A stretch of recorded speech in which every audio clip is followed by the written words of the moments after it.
Hello students, last video में हमने kite maker का हाफ पार्ट पढ़ा था। काइट मेकर स्टोरी का आज हम हाफ पार्ट पढ़ते हैं। तो हम अगर इसको ओवरऑल देखें, ओवरव्यू लिए इस चैप्टर का, तो हमने अब तक क्या पढ़ा है? महमूद के बारे में पढ़ा है। महमूद एक काइट मेकर था, उसकी ज़िंदगी और वो काइट मेकिंग कैसे अब बिल्कुल विलुप्त होती जा रही है। तो बच्चों करते हैं start. Eight the first attempt, अब उसने कल क्या बनाई थी? एक बहुत बड़ी ड्रैगन काइट कह सकते हो आप, काइट बनाई थी। तो अब at the first attempt it refuse to leave the ground. अब वो काइट जब उड़ाने की कोशिश कर रहा है, जब उसने पहला अटेम्प्ट किया उसमें वो ऊपर की तरफ नहीं उड़ रही जो काइट थी। The disc made a plaintive, जो डिस्क उन्होंने लगाई थी नहीं उसमें वो प्लेंटिव में, इसका मतलब जमीन से जुड़ी हुई थी। प्रोटेस्टिंग साउंड, इसका मतलब प्रोटेस्टिंग होता है विरोध करना, विरोधी साउंड आ रही थी, आवाज आ रही थी। इसका मतलब जैसे कि विरोध कर रही हो, वो ऊपर नहीं उड़ना चाह रही हो। The sun was trapped in the little mirrors, और जो सन था, सूरज था, वो कहाँ पे? जो लिटिल मिरर्स थे, छोटे छोटे शीशे लगे हुए थे उसमें, पतंग में, उसमें दिख रहा था। Making of the kite a living complaining creature, और वो ऐसा लगा रहा था कि जैसे ये जीवित कोई चीज हो जो कि कंप्लेन कर रही हो, शिकायतें कर रही हो।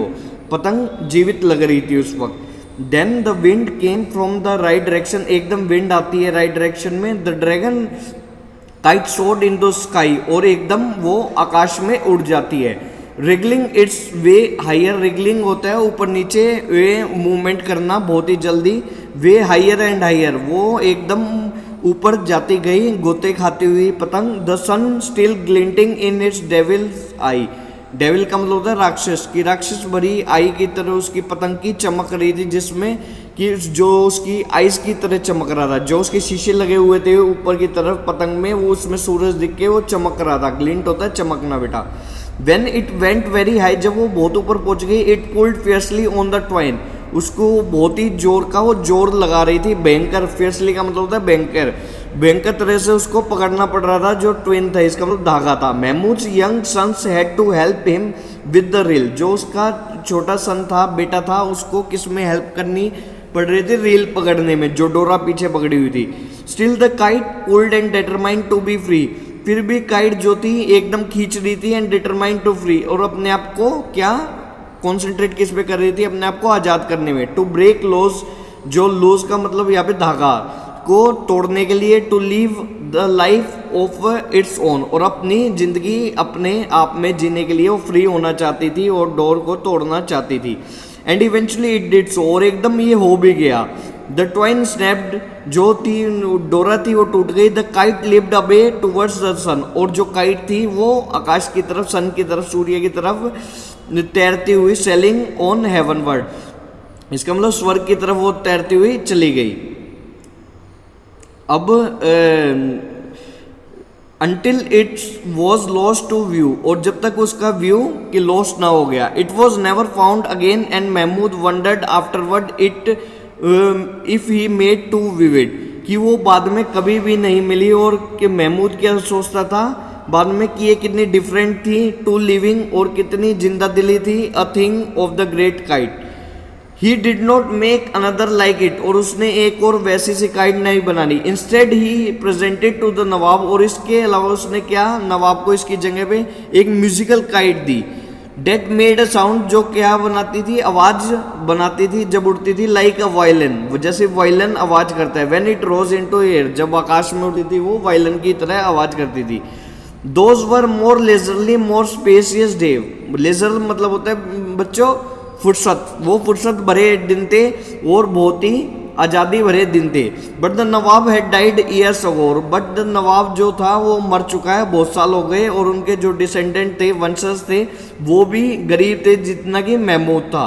काइट मेकर लाइक पोइट्स, जो काइट मेकर्स थे वो जैसे कि कवि होते हैं, वैसे ही वंस हैड देयर पेट्रोन्स, एक समय उनकी बहुत इज्जत होती थी। But no one knew Mahmood, but Mahmood को कोई नहीं जानता था। Simply because there was too many people in the gali, क्योंकि बहुत सारे बंदे रहते थे उनकी गली में। And they could not be bothered with their neighbours, और वो अपने नेबर्स पड़ोसी को ज़्यादा जानने में इंटरेस्ट नहीं रखते थे। व्हेन महमूद वॉज यंगर, जब महमूद यंग था, जवान था, हैड फॉलन सिक, वो बीमार पड़ गया था। Everyone in the neighborhood had come to ask after his health. हर कोई जो पड़ोसी था उसकी हालत पूछने आया। Now when his days were drawing to close, but अब जब वो मरने के आस पास है, no one visited him. अब उसके पास कोई नहीं आ रहा उससे मिलने। Most of his old friends were dead. ज़्यादातर उसके जो पुराने दोस्त थे वो मर चुके। His sons had grown up. जो उसके बच्चे थे वो बड़े हो चुके। One was working in the local garage. एक लोकल गैरेज में काम करता था। Other was who was in Pakistan, और जो दूसरा वो पाकिस्तान में था at the time of partition के टाइम पे जो पाकिस्तान में रह गया था, had not been able to rejoin his relative, वो अभी तक वापस नहीं आ पाया। The children who had bought kites from him 10 years, जो चिल्ड्रन ने उससे क्या कहते 10 साल पहले पतंग खरीदते थे, अब वो बड़े हो गए हैं, आदमी बन गए, स्ट्रगलिंग फॉर देयर लिविंग, और अपने जो जीवन व्यापन के लिए स्ट्रगल कर रहे हैं। They did not have time for the old man his memory, और उनके पास टाइम नहीं है ये बूढ़े आदमी के लिए और इसकी जो मेमोरीज थी इसकी यादों के लिए। They had grown up in a sweetly changing, और वो बहुत ही जल्दी बड़े हो गए हैं इस कम्पिटिटिव वर्ल्ड में, इस कंपटीशन भरे वर्ल्ड में। And they looked at the kite maker, और वो kite maker and the banyan tree, जो काइट मेकर है और जो बनियन ट्री है, दोनों को किस नज़र से देखते हैं? विद द सेम इनडिफरेंस, दोनों को इनडिफरेंस का मीनिंग होता है उदासीनता, उदासीनता भरी नज़र से देखते हैं वो दोनों को। अब हम नेक्स्ट पेज पे चलते हैं। Both were taken for granted permanent pictures that were of no concern to the रेशियस sweating mass of the humanity that surround them. अब कह रहे हैं both were taken for granted permanent pictures, कि दोनों को एक परमानेंट ग्रांटेड की टेकन फॉर ग्रांटेड होता है ना, जैसे कि उनको ले लिया गया है कि उनको ये तो रहेंगे ये चीज़, उनको इतनी महत्व नहीं दिया गया। That were of no concern, कि उनको अब बिल्कुल भी महत्व नहीं दिया जाता। ऑफ द रेशियस sweating mass of the humanity, अब रेशियस होता है बेटा जो लाउड नॉइज होती है उसको बोलते हैं रेशियस, जोर की, इसका मतलब आवाज़ वो गा रहा है। Sweating mass of the humanity surround them, और अब कोई भी इंसानियत नहीं बची है। No longer did people gather under the banyan tree, और अब बनियन ट्री के जो बनियन ट्री था उसके नीचे, बरगद के पेड़ के नीचे, और नीचे अब बंदे नहीं बैठते, और वहाँ पे जो प्रॉब्लम सॉल्व किया करते थे और अपने प्लान्स बताया करते थे लाइफ के। Only in the summer months में did a few seek shelter from the fierce sun, summer month में वो उसके नीचे क्या करते थे? शेल्टर, इसका मतलब बचाव करने के लिए, जो भयंकर सूर्य की गर्मी आती है उससे बचाव करने के लिए छाव में वो खड़े होते थे और बातें करते थे बहुत सारी। But there was the boy his grandson, but जो उसका लड़का था, जो ग्रैंडसन था, पोता था, it was good that Mehmood's son worked close by for it's gladden the old man's heart to watch the small boy at play in the winter sunshine growing under his eyes. अब उसको क्या कहते हैं, बहुत ही खुशी होती थी जब वो अपने बच्चों को देखता था खेलते हुए कि विंटर उसमें क्या कहते हैं जो सर्दियों में सनशाइन आती है, इसका मतलब सूर्य की रोशनी, growing under his eyes like, और वो उसके आंखों के सामने ही कैसे बड़े हुए, जैसे कि young and well nourish sapling की, एक जो छोटा सा पौधा लेते हैं, सैपलिंग होती है, क्या कहते हैं, उसकी तरह वो ग्रो हुए। Putting fourth news leaves each day, जैसे हम नया पौधा लगाते हैं हर रोज नई लीव्स आती है, वैसे ही उसने अपने बच्चों को बढ़ते हुए देखा। There is a great affinity between the trees and the mans, कि बहुत बड़ी अट्रैक्टिव फोर्स है क्या कहते हैं ट्रीज और मैन्स के बीच में, आदमियों के बीच में और पेड़ों के बीच में। We go at much same pace, हम एक ही पेस पे बढ़ते हैं।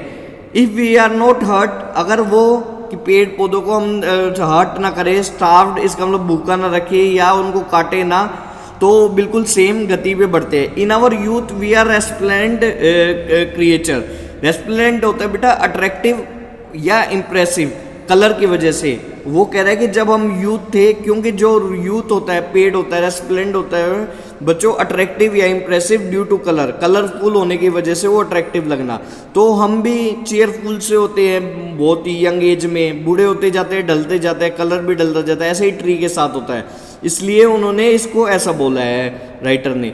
And in our declining years we stop a little और जो हमारे क्या कहते हैं बाद के साल होते हैं उसमें हम बिल्कुल थोड़ा सा अट्रैक्टिव लगते हैं, इसका मतलब ढलते जाते हैं। We remember we stretch our brittle limbs, और हमें याद है कि हम जो हमारे छोटे छोटे वो थे क्या थे हाथ पैर थे वो सन की तरफ हम करते थे। And then with the sigh we said our last leave, और फिर थोड़े समय में क्या करते थे हम अपनी लीव्स को शेड करते थे, इसका मतलब लीव्स गिरने लग जाती थी किसके पेड़ों के ऊपर से। Mahmood was like the banyan, और महमूद बनियन की तरह है। हिज हैंड ग्रानल्ड, और उसके जो हाथ है इसका मतलब अब एज के कारण ग्रानल्ड होता है बेटा। ग्रानल्ड का मीनिंग क्या होता है? ग्रानल्ड का मीनिंग होता है कि ट्विस्ट करना, हाथ पैरों में मरोड़े आ जाना उम्र के कारण। And twisted like the roots of the Asian tree, और वो क्या कहते हैं बूढ़े ट्री की तरह वो भी उलझने लगा था, उसका शरीर भी ढलने लगा था। Ali was like young mimosa plant, और वो यंग मिमोसा प्लांट होता है बेटा एक छुई मुई, हिंदी में इसको बोलते हैं छुई मुई का पेड़, छुई मुई के पेड़ की तरह था क्योंकि वो यंग था।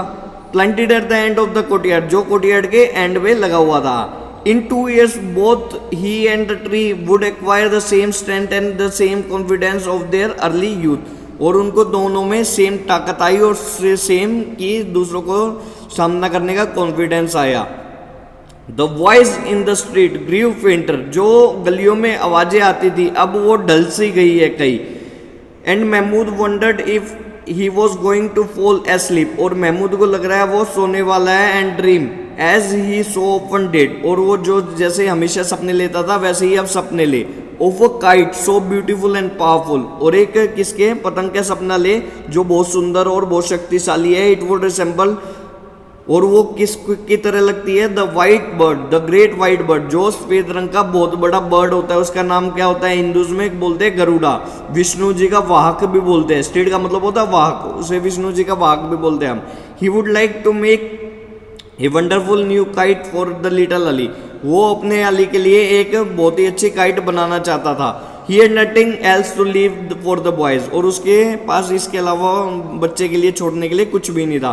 He heard Ali's voice in the distance, उसे थोड़ी दूर पे अली की आवाज आती है। And did not realise the boys was calling him, और उसको समझ में नहीं आता कि जो लड़का है उसको बोल रहा है। The voice seem to come from very far away, और अब उसे लगने लगा कि बहुत ही दूर से आवाज आ रही है।